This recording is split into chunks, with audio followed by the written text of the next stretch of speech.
हमारे प्रिय students,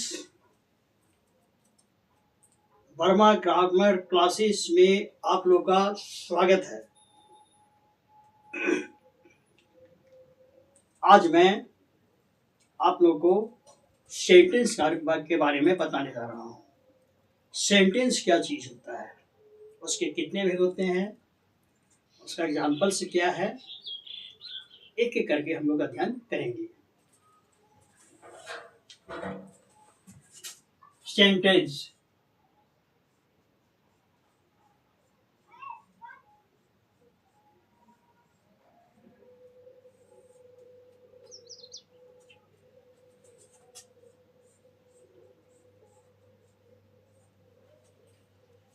sentence क्या है? सेंटेंस को हिंदी में कहते हैं वाक्य। क्या कहते हैं हिंदी में? वाक्य।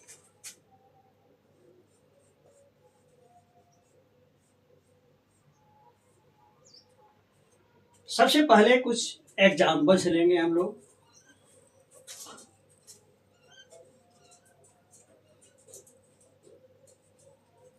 Ram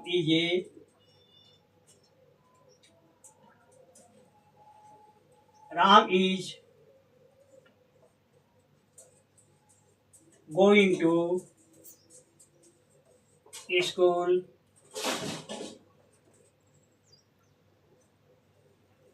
My father is a teacher.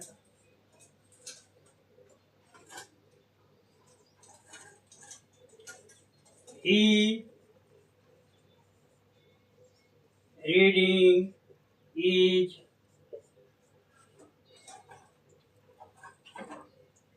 boys dance room। अब इन वाक्यों को हम ध्यान से देखेंगे।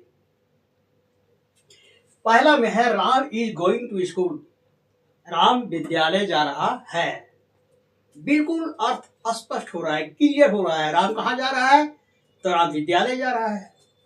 सेकंड में my father is a teacher. मेरे पिताजी एक शिक्षक हैं।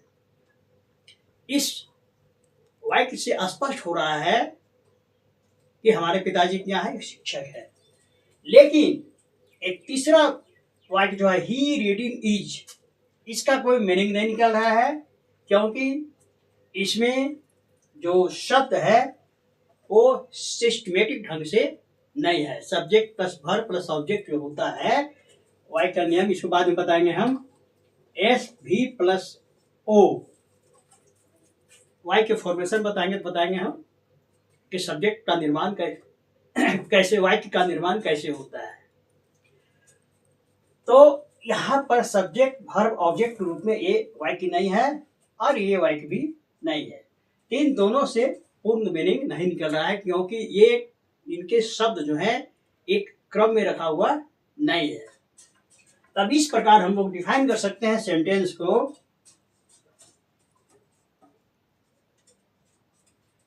A group of words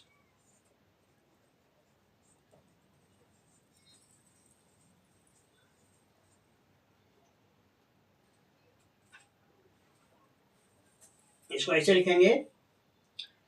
a sentence कीजिए। A sentence is a group of words that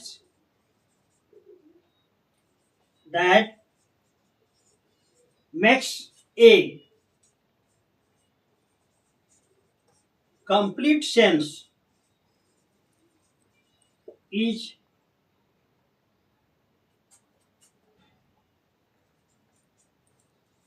called a sentence. इसको ऐसे भी कर सकते हैं,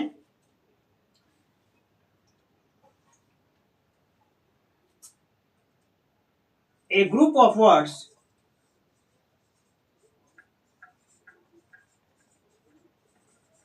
that makes a complete sense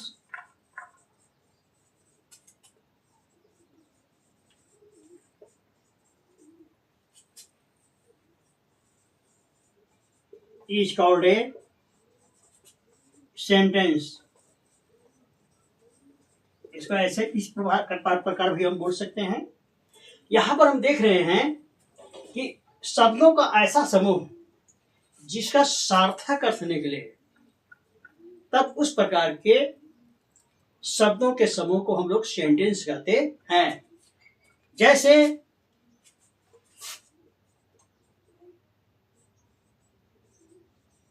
Ram is a good boy, Ram एक अच्छा लड़का है। Ram is going to school, my father is a teacher. और इसके बहुत से उदाहरण हो सकते हैं। नेक्स्ट, काइंड्स ऑफ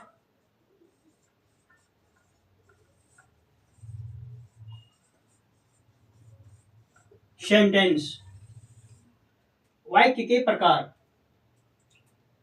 इंग्लिश में सेंटेंस के 5 प्रकार होते हैं। उन 5 प्रकारों को क्रमशः हम एक एक करके अध्ययन करेंगे। Number 1, assertive sentence.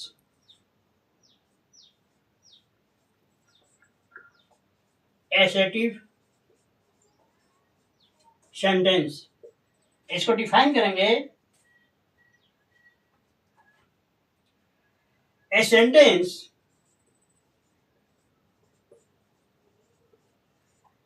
that makes a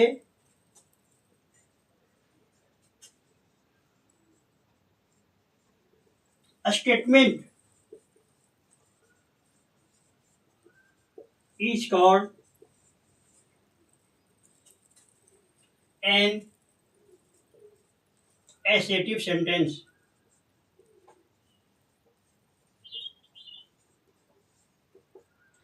यानी जिस वाक्य से किसी कथन का बोध होता हो, उस वाक्य को हम लोग कहेंगे assertive sentence. Examples,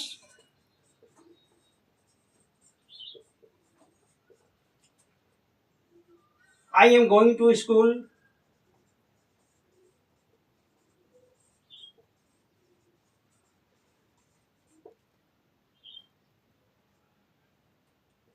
next, Ram is not a good boy। Next, he will come soon। Next, Sita reads in class 10th।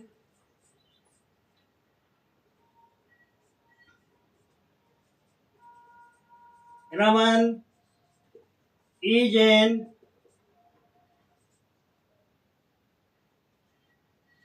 Intelligent boy। यहां पर हम देख रहे हैं कि इन 5 वाक्यों में बिल्कुल कथन का बोध हो रहा है। क्या हो रहा है? I am going to school, मैं विद्यालय जा रहा हूं।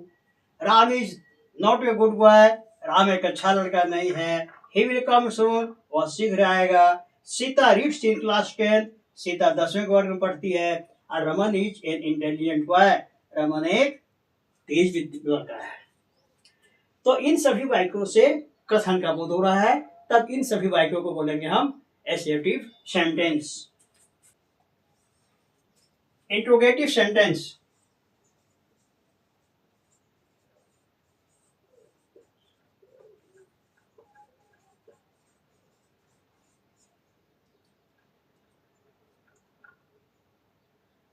इसको डिफाइन करेंगे।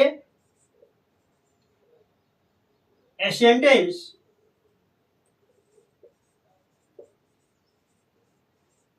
that ask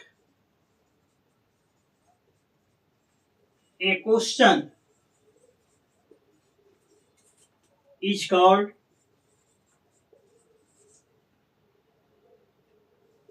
interrogative sentence।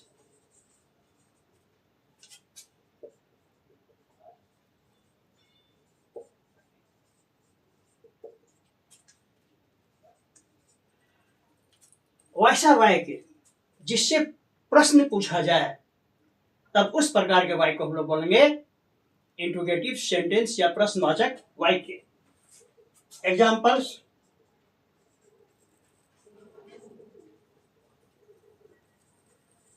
What is your name?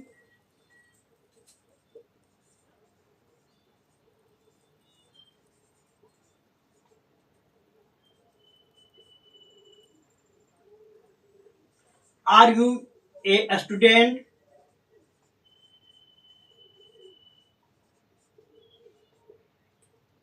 Next, who will help you?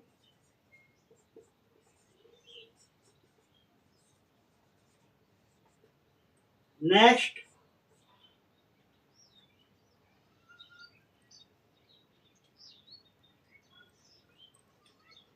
where are you going?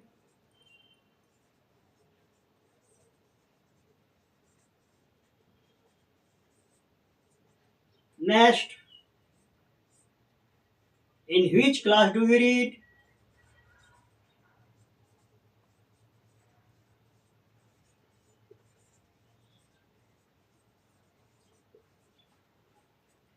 इन सभी वाक्यों को अध्ययन करने से पता चलता है कि सभी वाक्यों से प्रश्न पूछा जा रहा है। Number 1, what is your name? आपका नाम क्या है?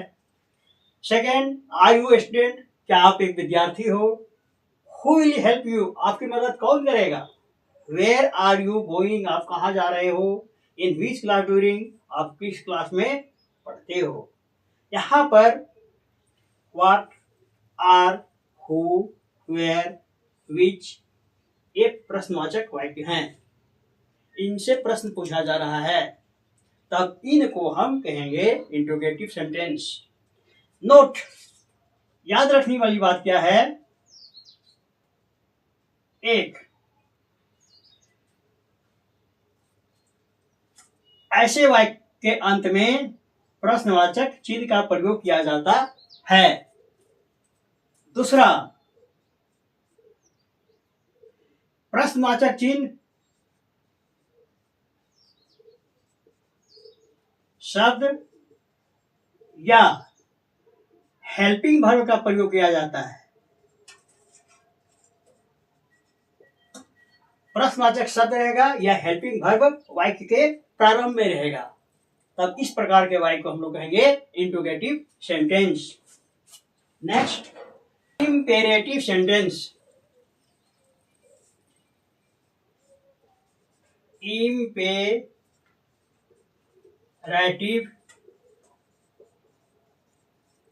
सेंटेंस, ऐसे पहले डिफाइन करेंगे।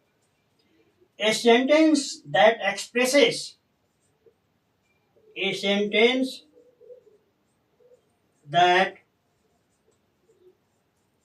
expresses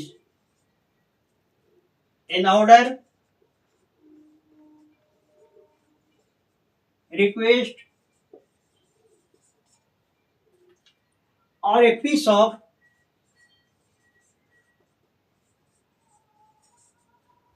of advice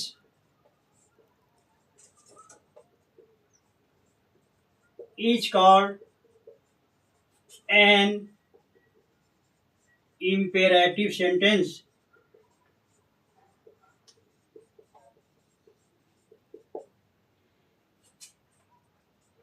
यानी वैसा वाक्य जिससे आदेश, आज्ञा या शांति और सलाह का बोध होता हो, तब उस प्रकार के वाक्य को हम लोग कहेंगे इंपेरेटिव सेंटेंस। इसको हम एग्जाम्पल से क्लियर करेंगे। Bring a glass of water. Bring a glass of water. Next,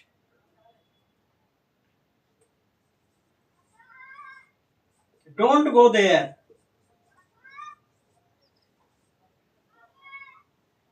next, please help मी।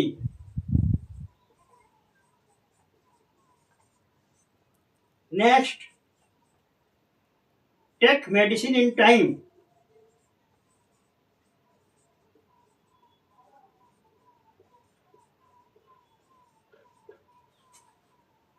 इन चारों वाक्यों को हम गौर से पढ़ेंगे।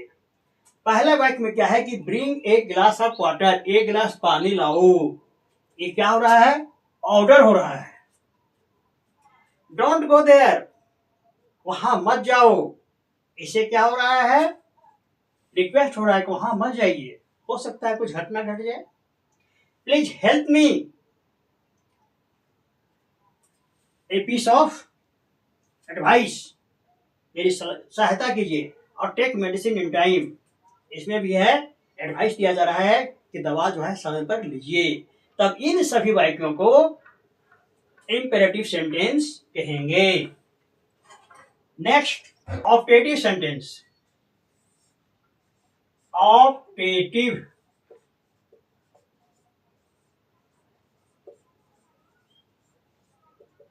ऑप्टेटिव सेंटेंस, इसको डिफाइन करेंगे।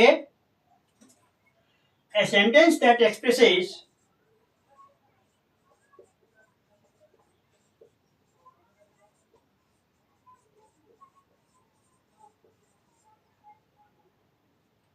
some curse blessing prayer,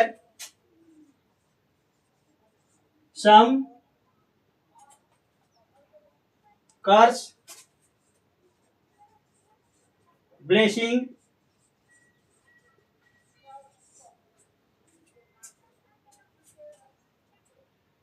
prayer or wish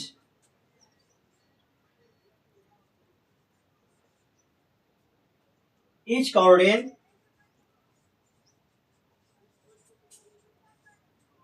optative sentence.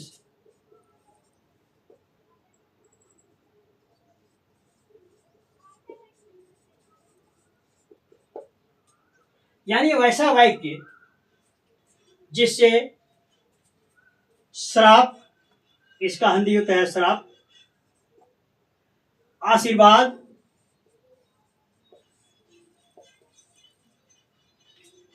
प्रार्थना या इच्छा का भाव, इच्छा का भाव व्यक्त होता हो, तब उस प्रकार के वाक्य को ऑप्टेटिव सेंटेंस कहते हैं। ए सेंटेंस दैट एक्सप्रेसेस सब कर्स, ब्लेसिंग, प्रेयर और wish is called an optative sentence. इसका एग्जांपल देंगे।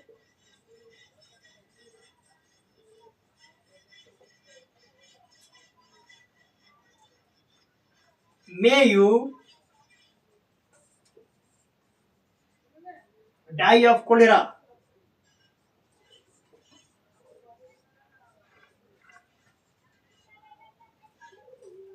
Next,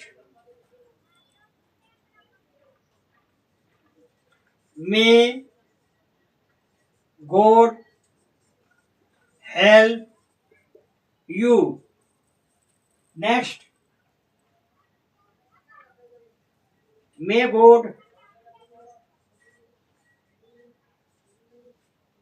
save the king.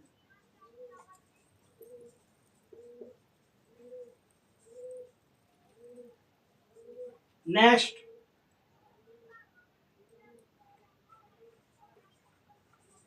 may the king live long. Next,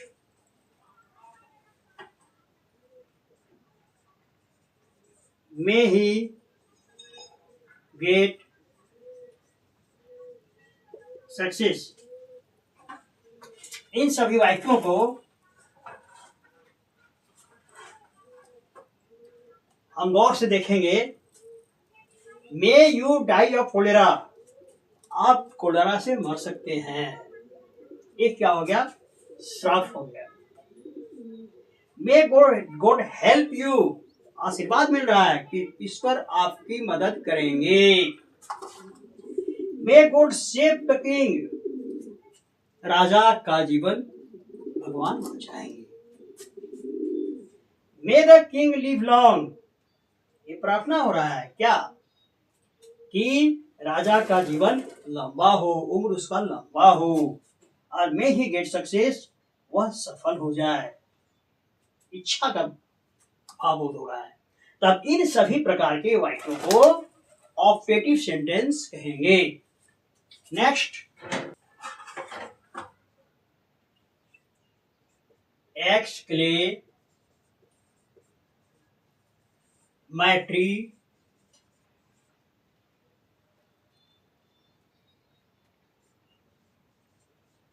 sentence,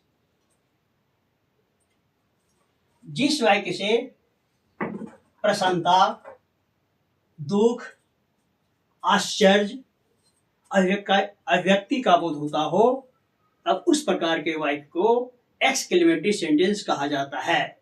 इसको डिफाइन करेंगे इस प्रकार, a sentence that expresses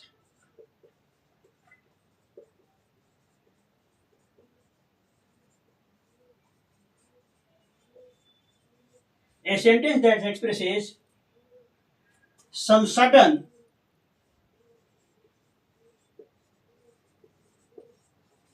or a strong feeling of the mind is called an exclamatory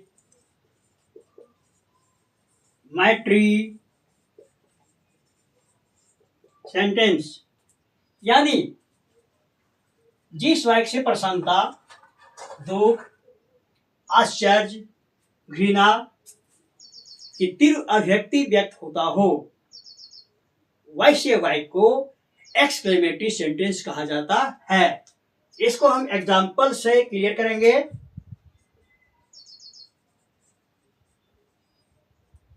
what a beautiful seen it is, what A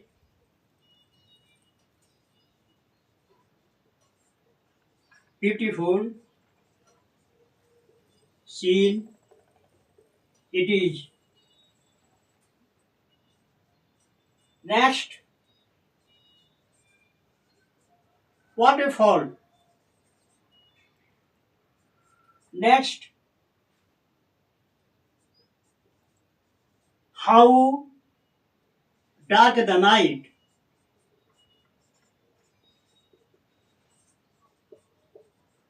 Is.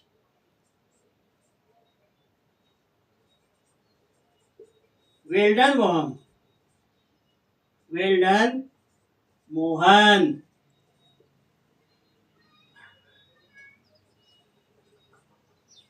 Alas, I am ruined. I am ruined.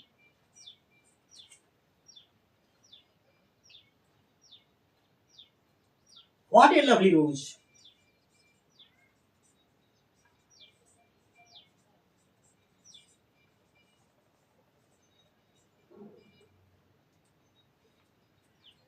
अब यहाँ पर हम इन वाक्यों पर गौर करेंगे। What a beautiful scene it is. वाह, कितना सुंदर फूल का दृश्य है, कितना सुंदर फूल का दृश्य है। ये इससे बहुत आश्चर्य हो रहा है। सडन स्ट्रॉन्ग फीलिंग, क्या हो रहा है? स्ट्रॉन्ग फीलिंग इससे हो रहा है। व्हाट ए फॉल, कैसा जलप्रपात है। How dark the night is, वाह कितनी अंधेरी रात है। वेल डन, अच्छा है मोहन। अलास आई एम रून्ड, हाय है मैं बर्बाद हो गया, है ना। और व्हाट ए लवली रोज, ये गुलाब का फूल कितना सुंदर है। इससे आश्चर्य का बोध हो रहा है, अचानक दुख का बोध हो रहा है। तब इस प्रकार के वाक्य को बोलेंगे हम एक्सक्लेमेटरी सेंटेंस। अब यहां पर हम सेंटेंस जो है उसका कुछ विभेद बताया गया है। क्या है? Affirmative and negative sentence. Affirmative and negative sentence.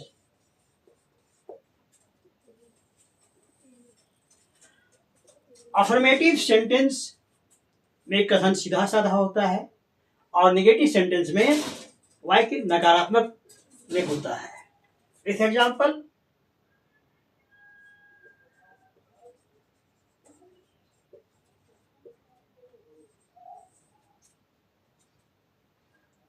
he is a boy।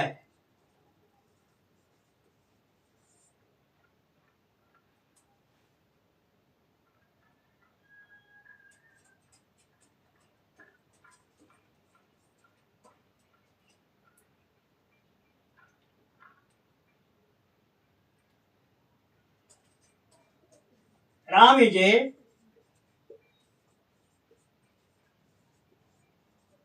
student। He reads in class 9th। Sita is a girl। She is very beautiful।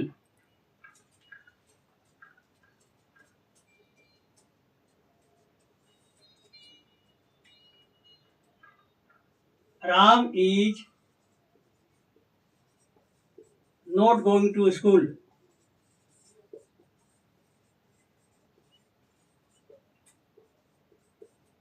Sohan is not a thief।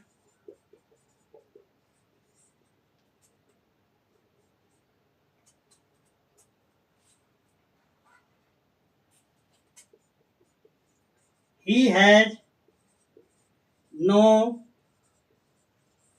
money।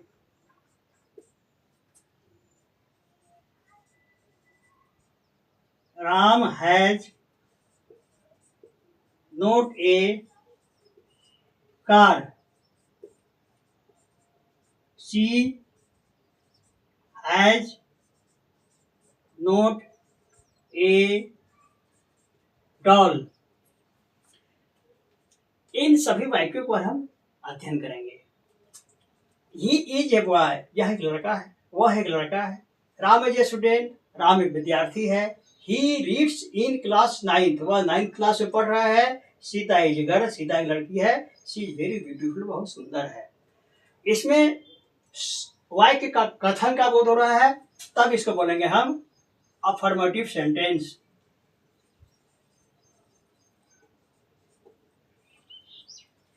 अब इधर ध्यान दीजिए, Ram is not going to school, Ram विद्यालय नहीं जा रहा है। Sohan is not a thief, Sohan एक चोर नहीं है। ही हैज नो मनी, उसके पास रुपये नहीं है। Ram has not a car, Ram के पास कार नहीं है। और she has not a doll, उसके पास एक गुड़िया नहीं है। इसमें नकारात्मक का बोध हो रहा है, तब इसे बोलेंगे हम नेगेटिव सेंटेंस।